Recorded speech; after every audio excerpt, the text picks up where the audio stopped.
नमस्कार मैत्रिणींनो, स्वागत आहे तुमचं माझ्या चॅनलवर। तर आज आपण बनवणार आहोत कंटोळीची भाजी। याला करटुले पण म्हणतात, कंटोळी म्हणतात, आमच्याकडे याला काटवल म्हणतात। चल, छान असे स्वच्छ धुवून घेतलेली आहे आणि आता चिरून घेऊ। मी कंटोळीची सुकी भाजी बनवणार आहे आणि जास्त काही मसाले वापरणार नाही आहे।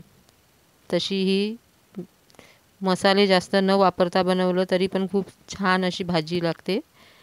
तर तुम्ही एकदा नक्की ट्राय करा आणि तुमच्याकडे काय म्हणतात ते नक्की सांगा। चला सुरुवात करूया। चिरून घेतलेली आहे मी कंटोळी।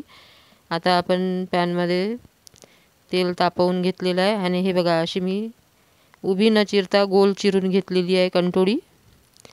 तर बघू शकता छान अशी, आणि ही माझ्या शेतातलीच आहे। माझ्या शेतामध्ये खूप झाडे आहे कंटोळीचे।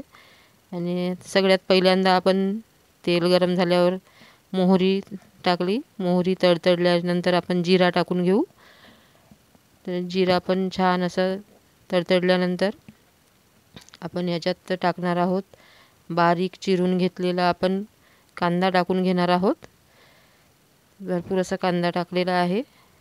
आणि बघा तुम्ही कशी मी रेसिपी बनवत आहे तर कंटोळीची। खूपच सुंदर अशी कंटोळीची भाजी लागते। तुम्ही एकदा नक्की ट्राय करा, तुम्हाला नक्कीच आवडेल। आणि त्याच्यानंतर टाकून घेऊया हिरवी मिरची।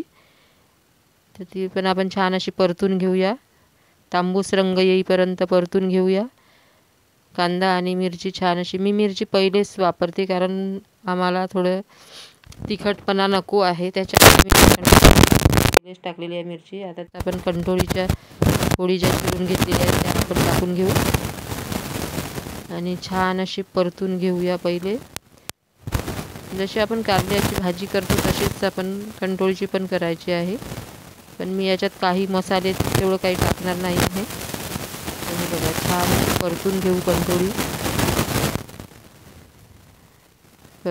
हे बघा, थोडी थोडी आपल्याला याच्यात शिजवून घ्यायची आहे, म्हणजे थोडी 5-10 मिनटं आपण छान अशी परतून घेऊ। थोडी सॉफ्ट झाली की आपण याच्यात मीठ टाकून घेऊ। मिठाने थोडं कडवटपणा कमी होते, त्याच्यामुळे पहिल्यांदा मी मीठ टाकत आहे, नंतर हळदी पावडर टाकत आहे। हळदी पावडर टाकून घेण्यावर परत थोडं आपण परतून घ्यायचं आहे आपल्याला। बघू शकता छान अशी परतून झालेली आहे भाजी। आता याच्यामध्ये आपण टाकणार आहोत लाल तिखट। तुमच्या चवीनुसार तुम्ही टाकू शकता, तुम्हाला किती तिखट पाहिजे किती, त्याच्यानुसार तुम्ही आपापल्या आवडीनुसार टाकू शकता।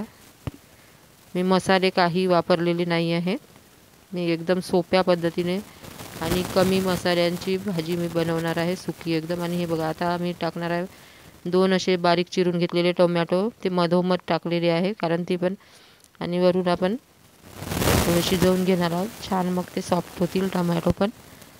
तर अशी करून मी टोमॅटो मध्ये टाकलेली आहे। आता हे बघा, टोमॅटो पण छान असे शिजलेले आहेत। तुम्ही बघू शकता किती छान कलर पण आलेला आहे आणि भाजी पण हे बघा तयार झाली आपली भाजी। आता आपण याच्यात हिरवं छान अशी पेरून घेऊ। आणि बघा, तुम्ही व्हिडिओ आवडल्यास लाईक आणि शेअर नक्की करा, सबस्क्राईब करा। धन्यवाद।